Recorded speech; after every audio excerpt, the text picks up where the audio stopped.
Di Amerika Serikat, Senator Partai Republik Lindsey Graham meninggal dunia pada usia 71 tahun setelah aktif mendorong apa yang disebut sanksi neraka terhadap Rusia. Sehari sebelum kematiannya, dia berdiri di Kiev dengan drone pencegat Ukraina di tangannya dan berjanji kepada Presiden Zelensky, kutipannya, akan menghajar Putin habis-habisan.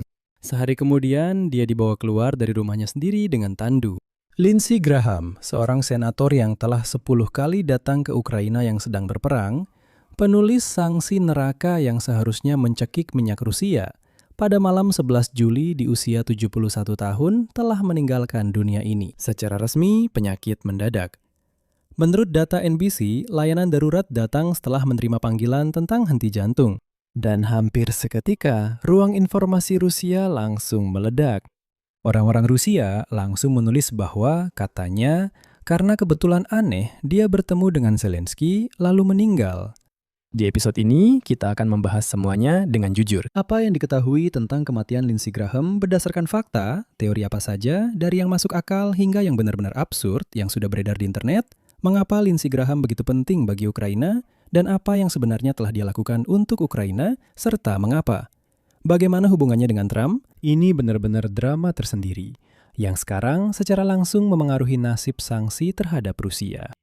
Nama saya Alexei Peci, mari kita bahas topik ini bersama-sama. Tapi sebelum kita mulai, saya mohon Anda untuk berlangganan ke kanal ini.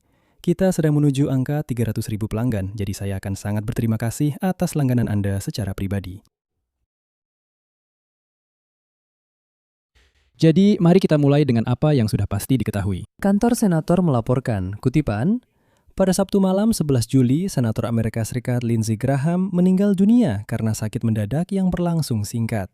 NBC News menambahkan detail di sini. Dan berikut ini, menurut rekaman audio penyadapan radio polisi, layanan darurat tiba di rumah Lindsey Graham di Capitol Hill setelah menerima panggilan. Tentang henti jantung dan kemudian percakapan petugas medis menunjukkan bahwa resusitasi jantung paru dilakukan. Foto-foto dari lokasi kejadian yang dipelajari oleh NBC menunjukkan sepasang petugas medis membawa seseorang dengan tandu menuju mobil ambulans. Di lokasi juga terdapat mobil polisi dan unit pemadam kebakaran. Dan inilah 3 detail yang menjadi bahan bakar untuk semua spekulasi. Pertama, seorang pejabat tinggi dari staf Lindsey Graham memberitahu NBC bahwa tidak ada tanda-tanda bahwa senator merasa tidak enak badan sebelum meninggal. Kedua, sehari sebelumnya, pada 10 Juli, dia berada di Kiev. Itu adalah kunjungannya yang ke-10 ke Ukraina yang sedang berperang. Itu hanya selama masa perang besar-besaran. Dan tepat sehari sebelum kematiannya, dia mengumumkan bahwa akhirnya dia berhasil menyepakati sanksi terhadap Rusia dengan Gedung Putih. Dan yang ketiga, pada Minggu pagi dia seharusnya tampil di siaran program Meet the Press di NBC yang sama itu. Dan selama bertahun-tahun di dunia politik, dia muncul di acara itu sebanyak 63 kali. Selain itu, dia baru saja genap berusia 71 tahun. Ulang tahunnya benar-benar baru saja pada hari Kamis sebelumnya. Orang yang tidak memiliki masalah kesehatan yang diketahui baru saja kembali dari Kiev dan sudah berencana untuk memberikan wawancara di NBC pada pagi harinya. Dan orang ini meninggal karena henti jantung pada Sabtu malam. Dan justru rangkaian fakta inilah yang menciptakan apa yang dalam perang informasi disebut sebagai jendela sempurna untuk penyebaran hoaks. Dan orang-orang Rusia langsung memanfaatkannya untuk membuat kehebohan. Sementara itu, topik ini langsung diserbu dan memanfaatkan jendela sempurna untuk penyebaran hoaks tersebut. Siapa Lindsey Graham bagi Ukraina? Selama perang besar-besaran, dia telah melakukan 10 kunjungan ke Kiev. Zelensky saat mengomentari kematiannya menyoroti hal ini secara khusus. Kutipan, Lindsey adalah pembela sejati kebebasan dan nilai-nilai yang membuat dunia kita lebih aman. Kami selalu berdialog secara rutin dan saya akan merindukan hal itu. Selain itu, Graham adalah penggagas sanksi sangat keras yang terkenal terhadap Rusia. Itu adalah karya utamanya dan mungkin senjata paling kuat yang dimiliki Barat. Sayangnya, selama hidupnya belum sempat digunakan. RUU tersebut memberikan wewenang kepada Presiden AS Serikat untuk memberlakukan bea masuk sebesar 500% pada impor dari negara-negara yang membeli minyak, gas, dan uranium Rusia. Jadi sasarannya bukan langsung ke Rusia, tapi ke dompetnya, ke Tiongkok, ke India, dan misalnya ke Brazil. Lindsey Graham sendiri mengatakan bahwa RUU ini akan memungkinkan Trump, kutipannya, menghajar Putin habis-habisan. Nah, ini yang paling penting. Lindsey Graham akhirnya menyepakati RUU ini tepat sehari sebelum kematiannya. Pada 10 Juli di Kiev, dia mengumumkan bahwa telah tercapai kesepakatan dengan Gedung Putih mengenai versi final RUU ini. Itu adalah kemenangan politik terakhirnya. Dan berikutnya, saya yakin mungkin Anda bahkan tidak tahu fakta ini. Lindsey Graham sejak tahun 2022 telah masuk daftar pencarian orang di Rusia. Dalam pidatonya, dia membandingkan Vladimir Putin dengan Adolf Hitler dan menyerukan kepada rakyat Rusia, kutipannya, untuk menyingkirkan orang ini jika mereka tidak ingin hidup dalam kegelapan, kemiskinan, dan terisolasi dari seluruh dunia. Pada dasarnya, kata-katanya itu seperti nubuat. Pada Mei 2023, Kementerian Dalam Negeri Rusia memasukkan Lindsey Graham ke dalam daftar pencarian orang berdasarkan pasal pidana. Dan pada Februari 2024, Rosfin Monitoring memasukkannya ke dalam daftar, kutipannya, teroris dan ekstremis.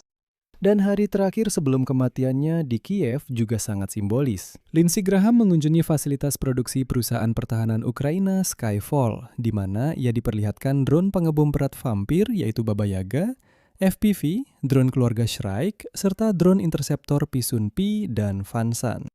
Di salah satu foto terakhir, dia berpose dengan drone interceptor di tangannya, dan dia menyatakan bahwa Amerika Serikat akan melakukan kesalahan besar jika tidak mengembangkan kerjasama dengan Kiev di bidang ini.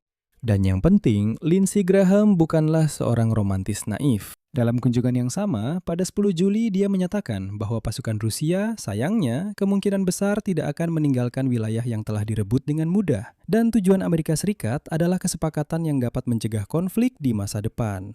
Selain itu, setiap kesepakatan harus disetujui oleh Kongres dan didukung oleh jaminan keamanan untuk Ukraina. Lanjutan. Hubungan Lindsey Graham dengan Donald Trump saat ini digambarkan media Amerika dengan satu frasa. Dari keledai menjadi sekutu terdekat. Sekarang saya akan jelaskan maksudnya. Mari kita ikuti kronologinya. Pada tahun 2016, saat pemilihan pendahuluan, Lindsey Graham adalah salah satu kritikus paling keras terhadap Donald Trump. Dia menyebutnya, kutipannya, sebagai keledai, seorang fanatik agama yang rasis dan xenofobik, serta kandidat paling buruk dalam sejarah Partai Republik. Tweet terkenalnya saat itu berbunyi, kutipan, "Jika kita mencalonkan Trump, kita akan hancur dan kita pantas mendapatkannya. Tahu bagaimana cara membuat Amerika hebat lagi? Katakan pada Donald Trump, pergi ke neraka."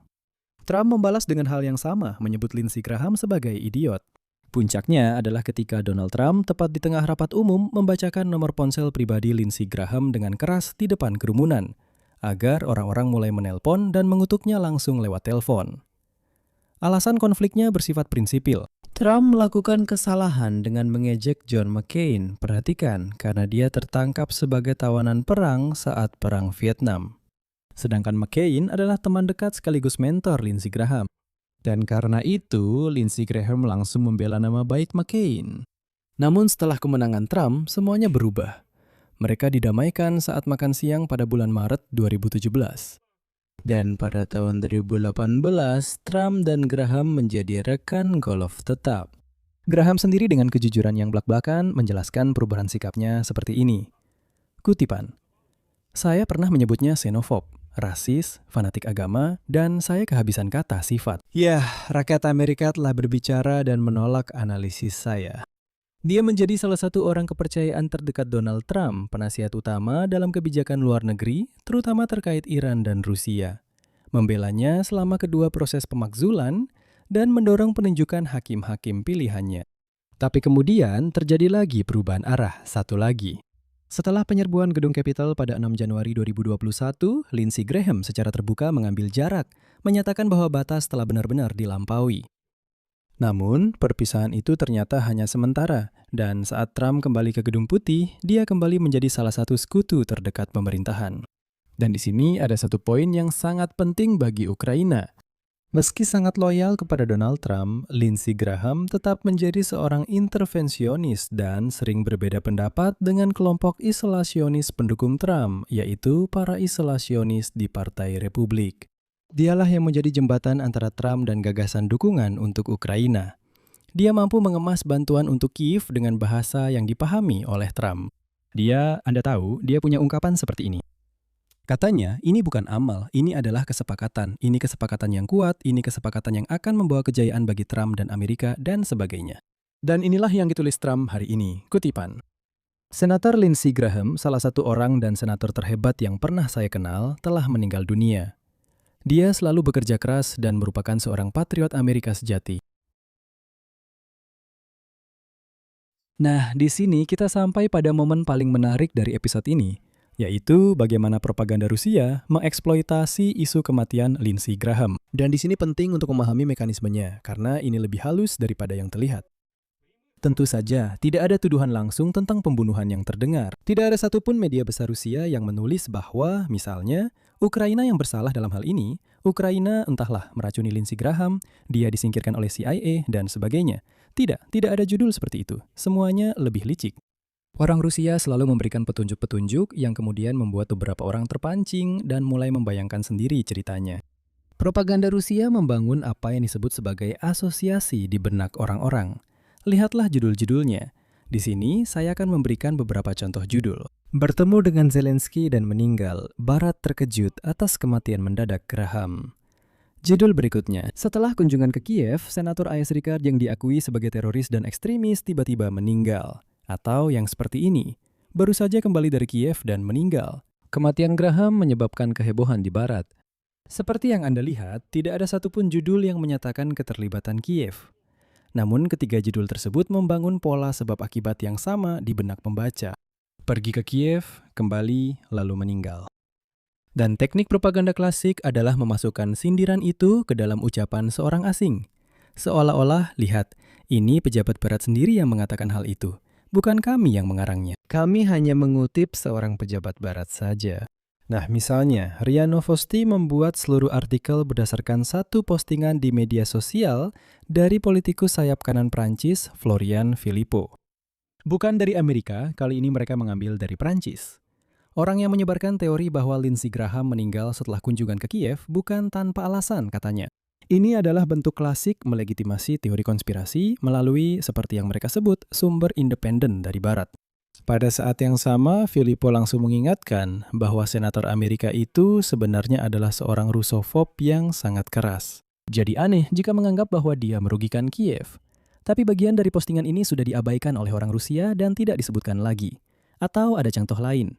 Koresponden militer Rusia Alexander Kots menyebut foto terakhir Lindsey Graham sebagai ironi yang kejam. Kutipan, foto terakhir dari seorang Rusofob bersertifikat dengan drone Ukraina di tangannya di pabrik di Kiev. Dan yang paling lucu adalah hampir semua publikasi Rusia menempatkan tanda bintang seperti itu di samping nama belakang Lindsey Graham. Dan kemudian mereka menulis catatan kaki bahwa dia dimasukkan ke dalam daftar teroris dan ekstremis di Federasi Rusia.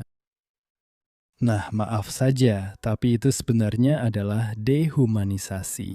Bahkan dalam nekrologi setelah kematian pun mereka menulis. Mereka memberitahu pembaca bahwa yang meninggal itu bukan manusia, yang meninggal itu teroris. Ekstremis, yang hanya diakui sebagai ekstremis oleh Rusia yang kotor itu. Hasil dari mekanisme ini seperti ini. Fakta tidak diputarbalikan secara langsung oleh propaganda. Maksudnya, mereka mengambil kematian, kunjungan, tanggal, semuanya memang benar. Tapi fakta-fakta itu dipilih dan dirangkai sedemikian rupa agar pembaca sendiri menyimpulkan ada pembunuhan, likuidasi, peracunan, dan sebagainya. Ini memungkinkan propaganda tetap secara formal tidak tersentuh. Seolah-olah, dengar, kami kan tidak menyatakan apa-apa, kami hanya menyampaikan fakta. Itu kan orang-orang sendiri yang mengarang-ngarang. Lalu, apa yang dikatakan fakta terhadap teori konspirasi? Nah, karena kita sudah membahas gambaran lengkapnya, mari kita jujur dan sebutkan argumen-argumen yang memang diabaikan oleh para penganut teori konspirasi. Lindsey Graham berusia 71 tahun. Dalam riwayat keluarganya ada kematian karena penyakit jantung. Ayahnya meninggal karena serangan jantung saat Lindsey Graham masih mahasiswa. Ibunya juga meninggal karena kanker pada waktu yang hampir bersamaan. Keduanya meninggal dengan selisih kurang dari 15 bulan. Graham dikenal sebagai seorang gila kerja yang hidup dalam kondisi stres politik yang terus-menerus.